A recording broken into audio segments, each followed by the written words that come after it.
राहुल और जय, आज मैं इतना खुश हूं कि मेरे पास शब्द नहीं है बताने के लिए। अरे भाई 6 साल के बाद अपने दोनों बेटों को एक साथ देखने का एक बाप को जो खुशी होती है ना, तुम उसका अंदाजा भी नहीं लगा सकते। बाबूजी, राहुल, जय, जल्दी आइए, खाना तैयार है। आप लोग भी प्लीज आइए। आओ बेटा, जल्दी आओ, खाना तैयार है। हाँ भाई मेरे मिक्की माउस। क्या खाएंगे भैया? मिक्की बेटा आप क्यों? ये हलवा लीजिए ना, नीता ने खास आपके लिए ही तो बनाया है, लीजिए। अरे वाह। तो बेटा मिक्की, भूख लगी है ना? वाह क्या स्वादिष्ट हलवा है, मजा आ गया। बाबूजी, आज शिल्पा ने खाने में बहुत ज्यादा प्यार डाला है, इसीलिए खाना इतना टेस्टी लग रहा है सबको।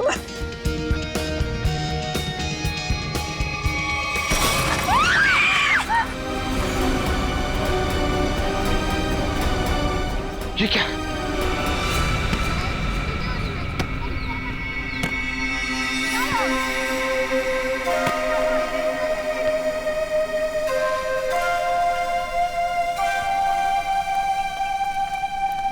अरे प्रकाश अंकल, आप यहाँ? अंकल नमस्ते। नमस्ते अंकल। नमस्ते। अंकल मैं तेज बीविंग में रहता हूँ। माफ करना बेटा, मेरा ध्यान कहीं और था। कोई बात नहीं। अंकल आप यहाँ धूप में अकेले बैठ के क्या कर रहे हैं? बेटा सुनील घर की चाबी देना भूल गया, पर फिक्र की कोई बात नहीं, वो आता ही होगा। अंकल तो हम सुनील जी को फोन लगा देते हैं, उन्हें तो आते आते शाम हो जाएगी। अरे नहीं, काम के वक्त उसको फोन करके परेशान मत करो। जैसी आपकी मर्जी अंकल, लेकिन कम से कम आप हमारे घर पे आके इंतजार कर लीजिए। नहीं मुझे चलेगा, मुझे अकेला छोड़ दो।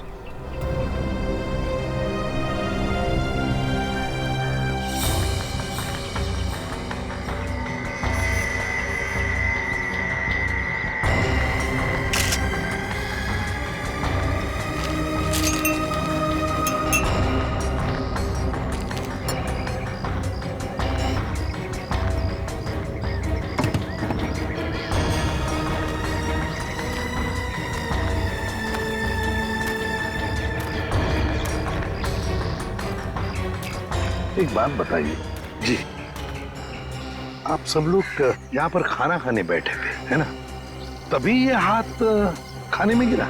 जी सर। ऐसा डरावना हाथ तो हमने पहले कभी देखा ही नहीं, और सर हम तो एकदम से डर गए थे।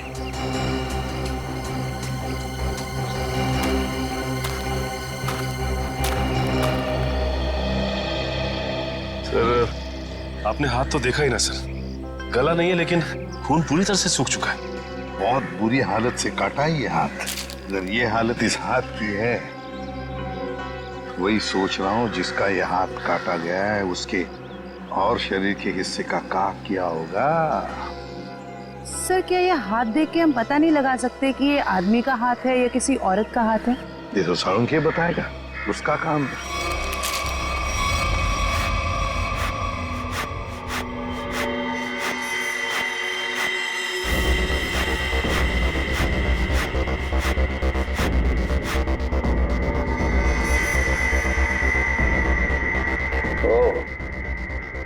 इन मुजरिमों के हौसले भी दिन ब दिन बुलंद होते जा रहे हैं। ओए, अकेले में क्या बातें कर रहा है? मुझसे बात कर। क्या पता चला, बताओ जल्दी। बस जिस किसी का भी हाथ है उसका डीएनए मरने वाले की कहानी पुकार पुकार कर बता रहा है। ऐसी क्या कहानी बता रहा है सर? सचिन, जिस किसी का ये हाथ है उसकी उम्र 40 से 45 साल की है। तो बॉस, इसके साथ जो कुछ हुआ है उसे सोच करके भी रोंगटे खड़े हो जाते हैं। रोंगटे खड़े हो जाते? क्यों सालूं के सब? इसके हाथ में से खून का एक एक कतरा निचोड़ निचोड़ के निकाला गया है। क्या कह रहे हैं सर आप? इतना कुछ किया गया इस बेचारे के साथ इसे मारने से पहले? हाँ, और ये सुइयां, ये तारें, ये सब इस हाथ के प्रेशर को, वॉल्यूम को और डेंसिटी को बता रहे हैं। लेकिन सर जब आदमी मर चुका है और उसके हाथ में खून ही नहीं तो प्रेशर कैसा? एक डेड बॉडी का भी एक निश्चित वॉल्यूम, निश्चित प्रेशर और निश्चित डेंसिटी होती है, लेकिन इसके मुर्दा शरीर का वो डेंसिटी, वो वॉल्यूम और वो प्रेशर तीनों कम है। और ये हाथ देखो बॉस, इस हाथ को देखने से लगा है कि किसी ने बहुत ही क्लिनिकली, सर्जिकली इस हाथ को काटा है। अच्छा, मतलब किसी ऐसे आदमी ने ये काम किया है जो मेडिकल के बारे में जानता है, शायद डॉक्टरी पेशे का हो सकता है। लेकिन ये है कौन, ये जानने से पहले हमें ये पता लगाना होगा कि ये हाथ किस आदमी का है, और ये हमें इस हाथ के ऊपर मिली अंगूठी ही बता सकती है। लेकिन सर उस अंगूठी को तो जंग लग गया था ना? हाँ, अंगूठी को जंग लग गया था। किसी ने बॉस उस अंगूठी को ब्रिंजोन कार्बाइड नाम के केमिकल में डाला है ताकि जंग हट जाए और उस अंगूठी का असली रूप हमारे सामने आ जाए। एक मिनट।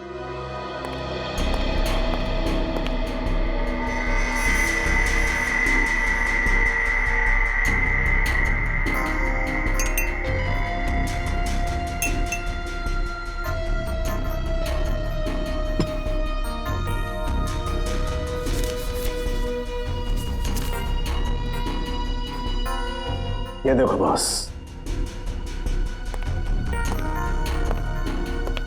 ये अंगूठी एकदम साफ।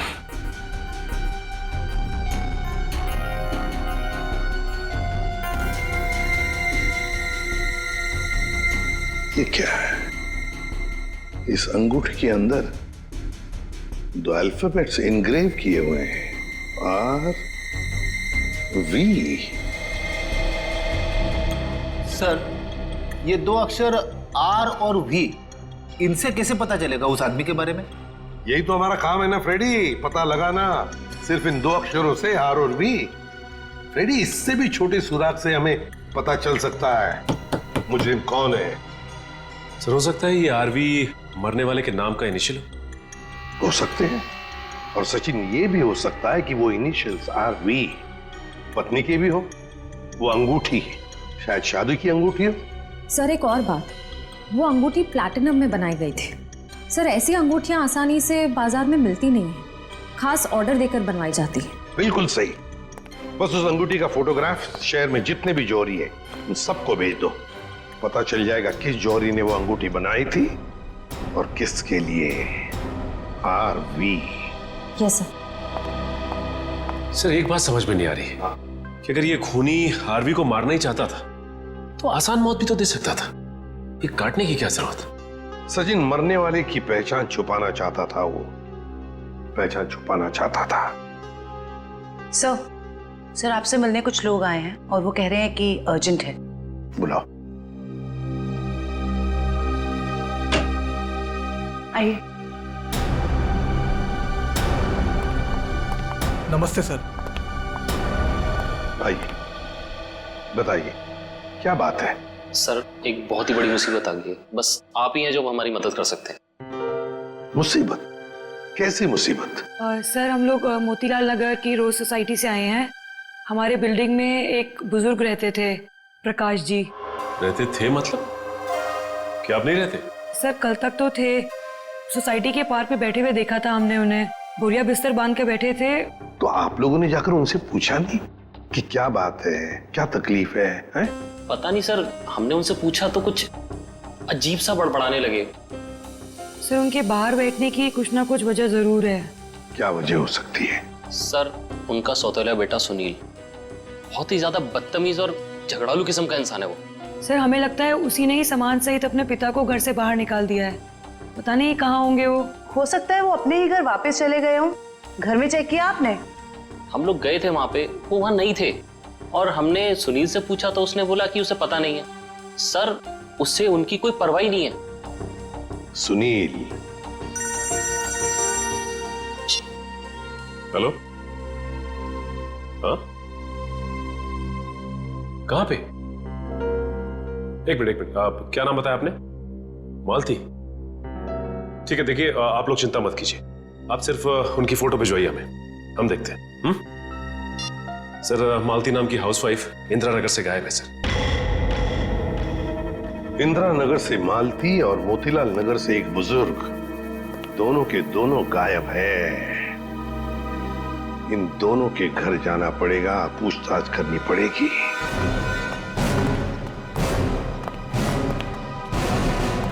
सर, हमने मिस्टर सुनील का घर अच्छे से चेक किया, प्रकाश जी नहीं है वहाँ पे।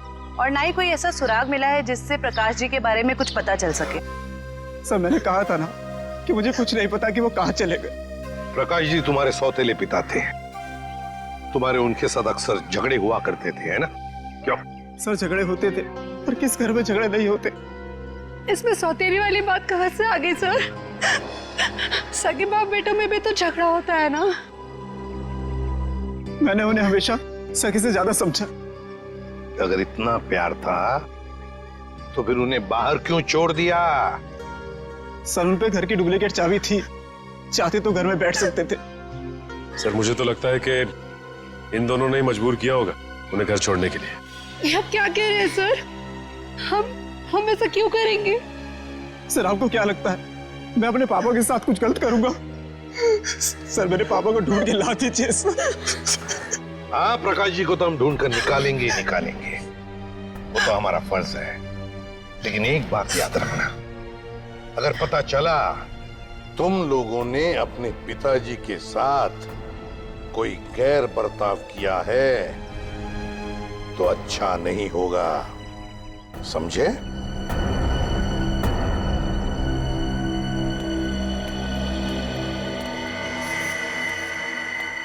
सर ये वो लेटर है जो मालती छोड़ के गई थी। जरा बच्चों को अंदर लेके जाओ।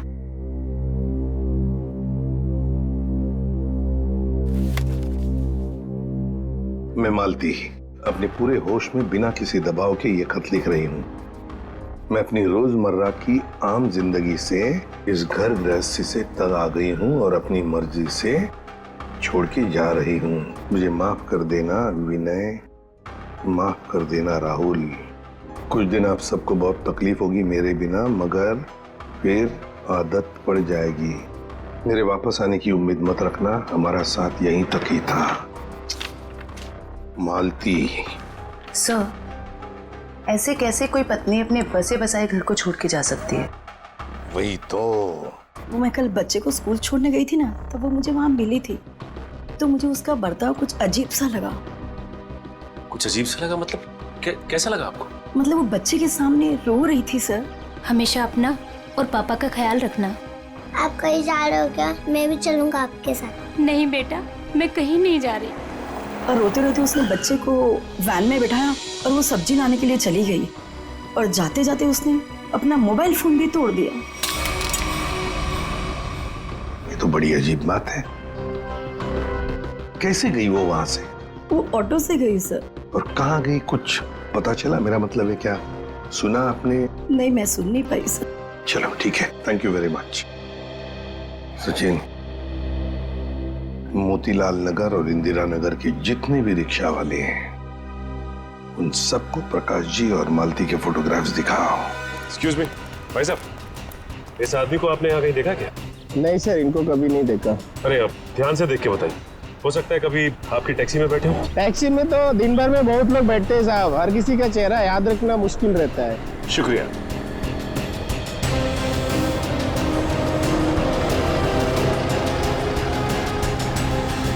भाई साहब आप देखिए इन्हें, कहीं देखा है आपने? इस बुजुर्ग आदमी को तो मैंने पिंजर की खाड़ी के पास छोड़ा था। पिंजर की खाड़ी?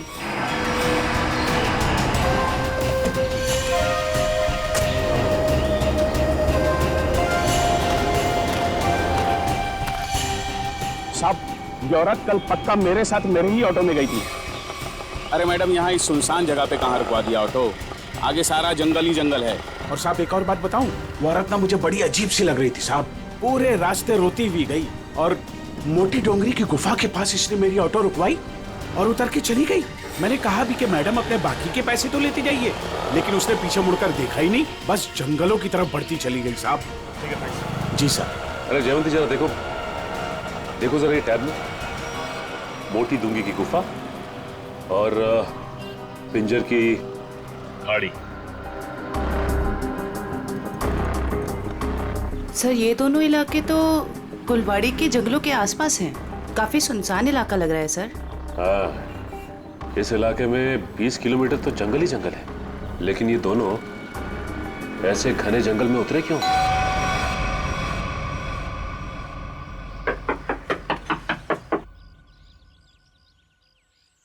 बड़ी अजीब बात है। रिंग पे आरवी गुदा है और नाम हितेन कुमार।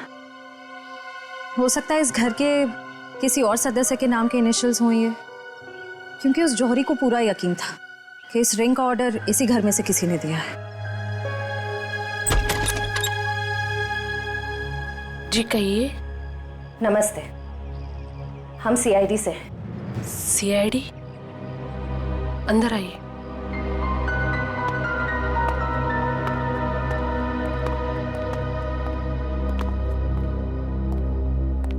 जी हितेन ठीक तो है ना? कहाँ है वो? आप उन्हें साथ नहीं लेके आए?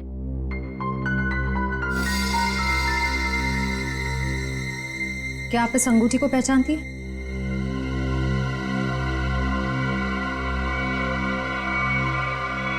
संभालिए अपने आप को। मैम ये लीजिए।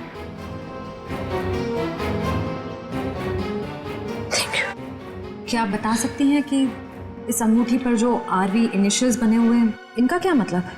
अपने माता पिता के नाम पे गुंदवाया था इन्होंने। ससुर जी का नाम राकेश था और सासू माँ का नाम विनीता। मुझे लग रहा था कि जरूर कुछ ना कुछ बुरा हो रहा है। हितेन कभी मुझे बिना बताए घर से गायब नहीं हुए। क्या आप मुझे उन्हें मिलवा सकते हैं प्लीज? मैम दरअसल हमें उनका कटा हुआ हाथ। बस कुछ मत बताइए, मैं और कुछ सुन नहीं सकती। मैं जानती थी हितेन जिस राह पे चल रहा है उसका अंत अच्छा नहीं होगा। हमें भी पता चल चुका है कि वो किसी गलत काम में शामिल थे, इसलिए आपने उनके गायब होने की रिपोर्ट नहीं दर्ज कराई। क्या आप प्लीज हमें पूरी बात साफ साफ बताएंगी? दरअसल इन्होंने अपने कंपनी से 10 करोड़ का घोटाला किया था। 10 करोड़ का घोटाला? इन्होंने वो पैसे कहीं और काम पर लगाए। पैसे तो डूब गए, लेकिन जब कंपनी ने उनके पास पैसे की डिमांड की तो उनके पास पैसे देने के लिए एक फूटी कौड़ी भी नहीं थी। फिर क्या, कंपनी ने इनके ऊपर केस कर दिया। हमारा घर नीलाम होने के कगार पर आ गया। मुझे लगा शायद इसलिए ये 3 दिन पहले घर से गायब हो चुके हैं। और इसलिए आपने उनके गायब होने की रिपोर्ट दर्ज नहीं कराई? नहीं, दरअसल अचानक मुझे इनके कंपनी से कॉल आया, किसी ने कंपनी की रकम चुकता कर ली है। मैं खुश हो गई कि शायद ही अब वापस आएंगे। एक मिनट, वो 10 करोड़ रुपए जो हितेन ने कंपनी से चुराए थे वो किसी और ने चुकते किए? किसने?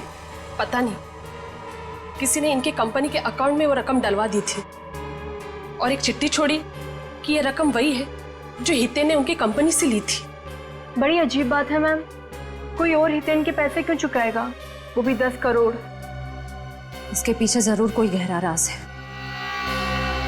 मैम, आपके रिश्तेदारों ने या दोस्तों ने हितेन को ढूंढने की कोशिश नहीं की? कोशिश की न। हितेन की गाड़ी भी मिली गुलवाड़ी जंगल के पास, लेकिन हितेन का कुछ पता ही नहीं चला। गुलवाड़ी जंगल?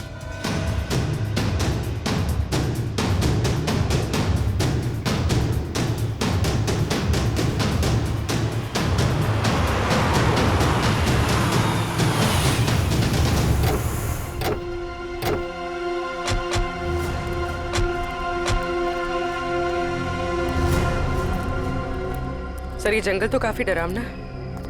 प्रकाश जी और मालती यहाँ क्या करने आए होंगे? हो सकता है उन्हें झांसा दे के लाया गया हो या जबरदस्ती यहाँ ले आया गया हो।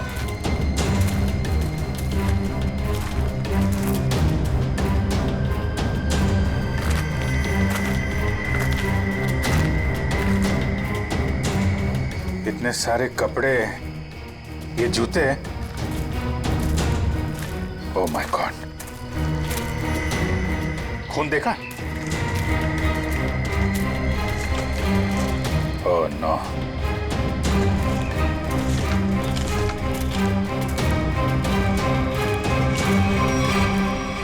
ये खोपड़ियां, ये हड्डियां,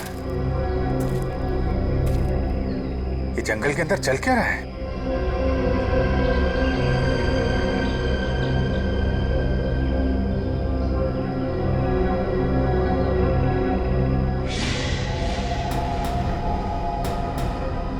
कौन है?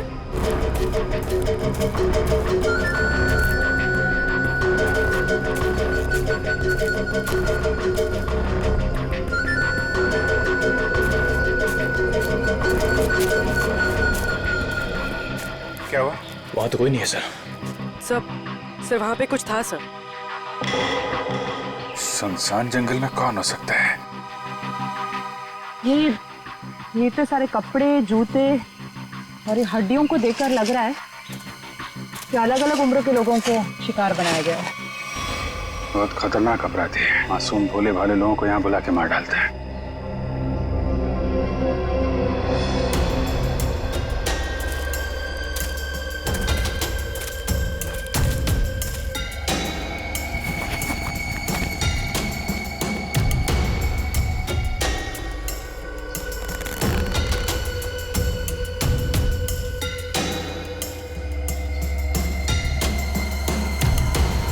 प्रकाश जी कब आ गई? ये अपने बीवी बच्चों की फोटो लेके यहाँ पे क्यों आए थे?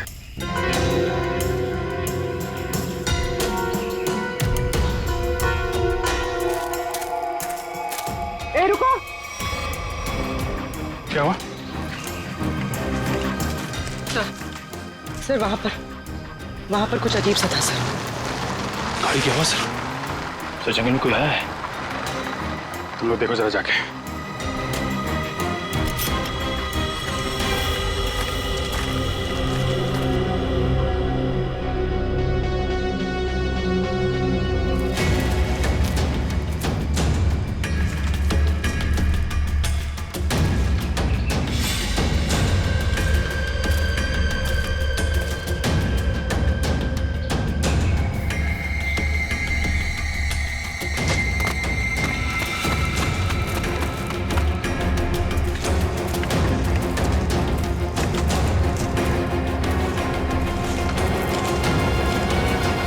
हितेन का कटा हुआ हाथ और उसकी गाड़ी मिलती है गुलवाड़ी जंगल के आसपास।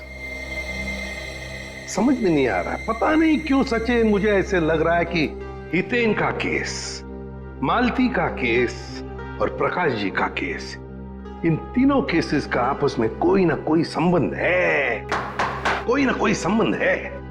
सर प्रकाश जी और मालती के बारे में कुछ और पता चला है। क्या?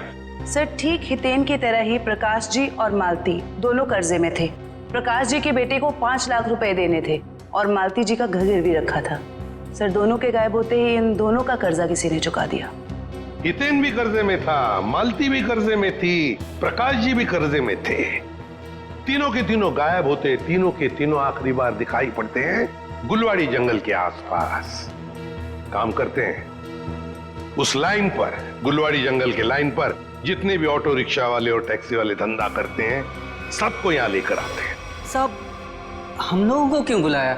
इसलिए बुलाया है कि हमें तुम लोगों की मदद चाहिए। हम क्या मदद कर सकते हैं साहब आपकी? देखो, खैरगांव से गुलवाड़ी के जंगल के रास्ते पर तुम लोग अपनी अपनी गाड़ियां चलाते हो, है ना? साहब टैक्सी तो पूरे शहर में घूमती है। हाँ, लेकिन सारी टैक्सियां गुलवाड़ी भी नहीं जाती। सिर्फ वही गुलवाड़ी जाती है जो खैरगांव से होकर जाती है। हाँ साहब, गुलवाड़ी पर आकर तो रास्ता ही खत्म हो जाता है, उसके बाद तो घना जंगल आता है साहब। बस तो उसी जंगल के बारे में हम लोग जानना चाहते हैं। वैसे वो रास्ता बहुत सुनसान है ना? हाँ साहब। तो फिर ऐसे सुनसान रास्ते पर ज्यादा लोग तो जाते नहीं होंगे, गिने चुने ही लोग जाते होंगे, है ना? हाँ साहब, बिल्कुल। तो एक बात बताओ, पिछले 2-3 महीनों में क्या तुम लोग किसी पैसेंजर्स को उस रास्ते पर लेके गए थे? याद करो। हाँ साहब, मुझे याद है साहब। मैंने पिछले 3 महीनों में उस रास्ते पर 2 अलग अलग लोगों को छोड़ा है। मैंने भी एक सवारी को छोड़ा था साहब पिछले महीने। साहब पिछले महीने मैंने भी एक सवारी छोड़ी थी, वो एक आदमी था। तो क्या लोगों के चेहरे याद आ रहे तुमको? साहब चेहरा तो नहीं याद, पर उसकी बातें जरूर याद है।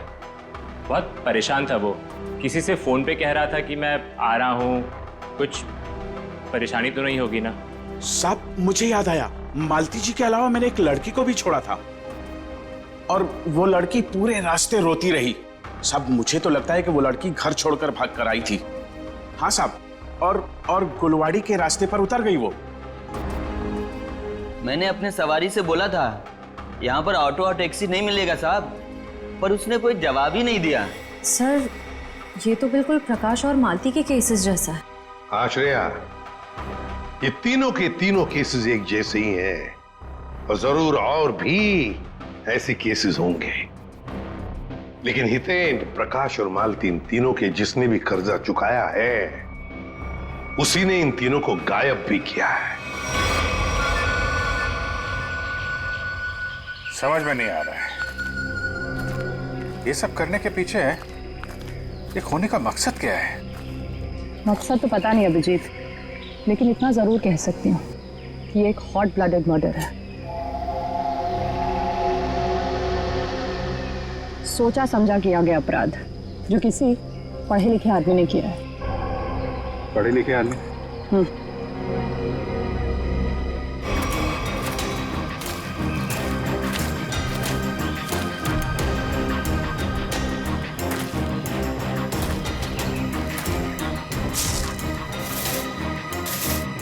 ये देखा?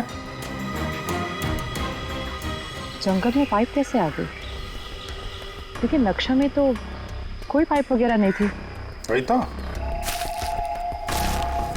कहीं ये पाइप भी उन अपराधियों ने तो नहीं लगाई है। काटो जरा सा। निखिल, गाड़ी की आवाज उसी वक्त आई जब हम जंगल में थे। ये कोई संयोग नहीं है। मतलब मुजरिम को भनक लग गई थी हमारे जंगल में आने की। भले ही भनक लग गई हो, लेकिन हमारे हाथों से बचेंगे नहीं हमको।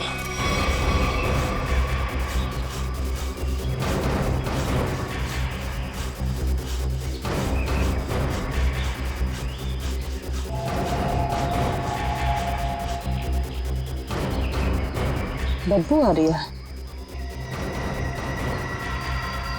खून? पाइप में खून है। लोगों को मार के, उनकी लाशों को काट के इस पाइप में से खून भेजा जा रहा है। निखिल, ये देखो, टायर के निशान। टायर के निशान? अगर टायर के निशान यहाँ है तो गाड़ी भी कहीं आसपास होनी चाहिए।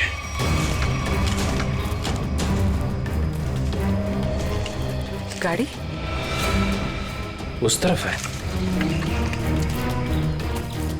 संभाल के।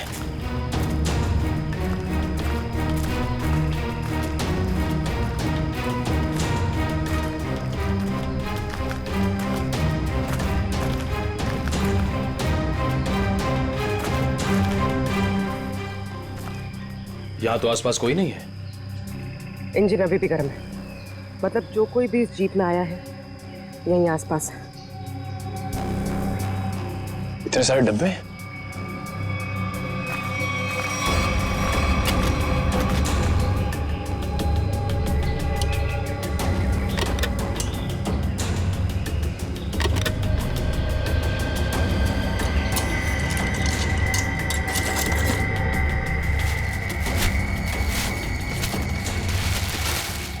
ये तो अस्पताल का सामान है।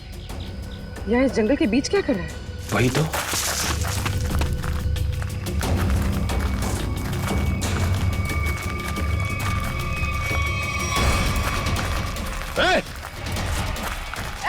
रुक!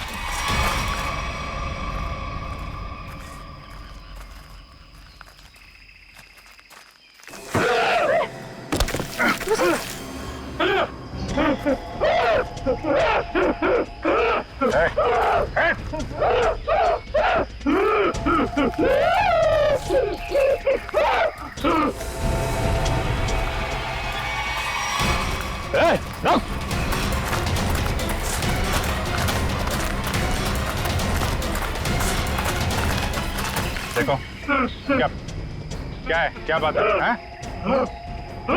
तुम बोलो क्या बोलना चाहते हो, बोलो। कैसे ने तो को नहीं मारा। मैं इसकी दिमागी हालत देख के तो नहीं लगता ये। देखो ठीक है तुम जाओ यहाँ से अभी। चलो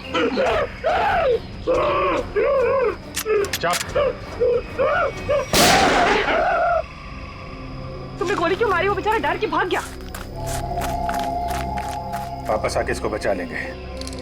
पहले प्रकाश और मालती को बचाना जरूरी है, कहीं उनकी भी ऐसी हालत ना हो जाए।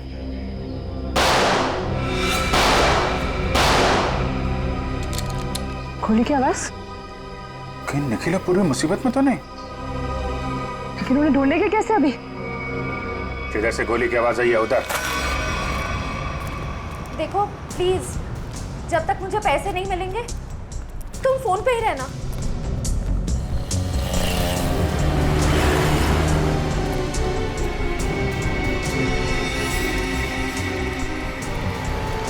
हाँ, मुझे दुकान दिख गई, मैं आ रही।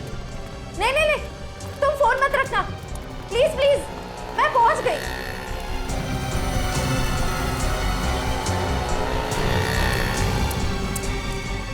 भाई साहब वो मिट्टी का तेल दो ना।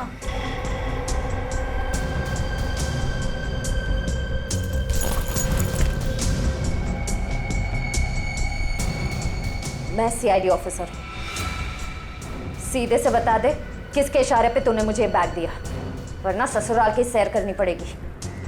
वो जा रहा है, नीली कमीज वाला, फोन पर। मयूर ऋषिता, वो ब्लू शर्ट वाला। बस बहुत घूम लिया। तुम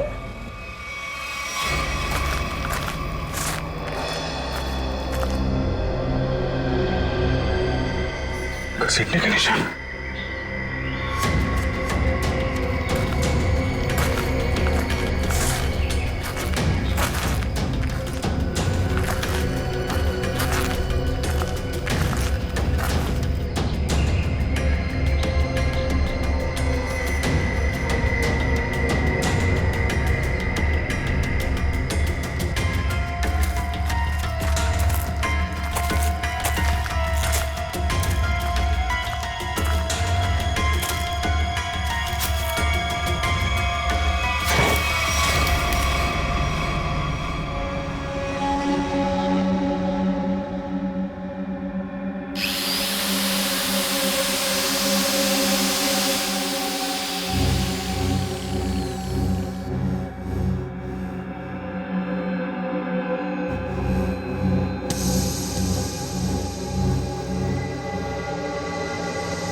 रुक जा।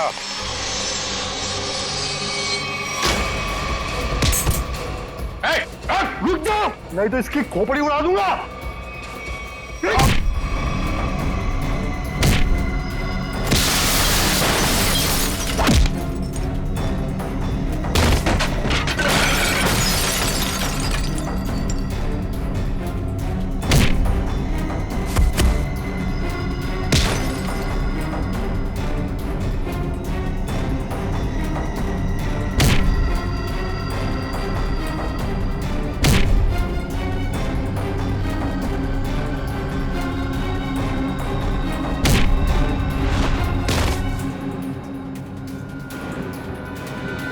कि बस लगी तो नहीं?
पूर्वी, उसका नकाब उसका ये साथी उतारेगा।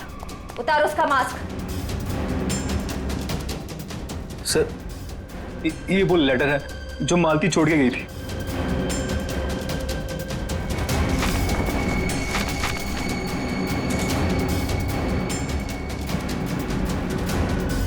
आप क्या कह रहे हैं सर? हम ऐसा क्यों करेंगे?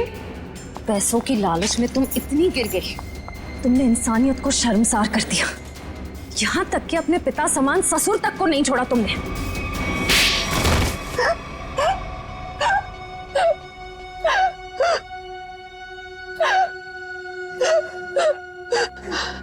मैंने जो कुछ भी किया लोगों की मर्जी से किया और उन्हें उनके बलिदान का दाम भी दिया।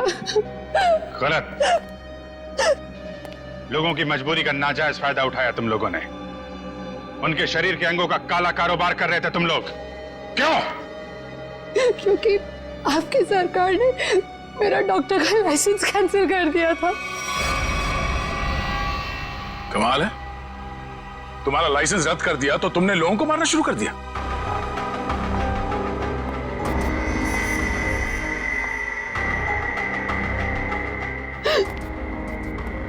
तुम्हारे आड़े टेढ़े एक्सपेरिमेंट ने यह हाल कर दिया लोगों का।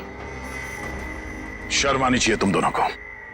इतना नीचे गिर गए कि अपने घर वालों को तक नहीं छोड़ा तुम लोगों ने। क्या करते सर, विदेशी ग्रुप से पैसा ले चुके थे हम, और जो अंग उन्हें चाहिए थे वो हमारे पास नहीं थे, इसलिए सोचा घर वाले ही सही। बड़े बड़े मुजरिम देखे हमने, मगर तुम लोगों जैसे घटिया सोच वाले लोग आज तक नहीं देखा। बीमार हो तुम लोग, इस समाज में रहने लायक नहीं हो। किस्मत अच्छी हुई तो जिंदगी भर जेल में सड़ोगे, वरना आसार तो यही है कि अदालत फांसी देगी तुम्हें। ले जाओ इन्हें। चलो।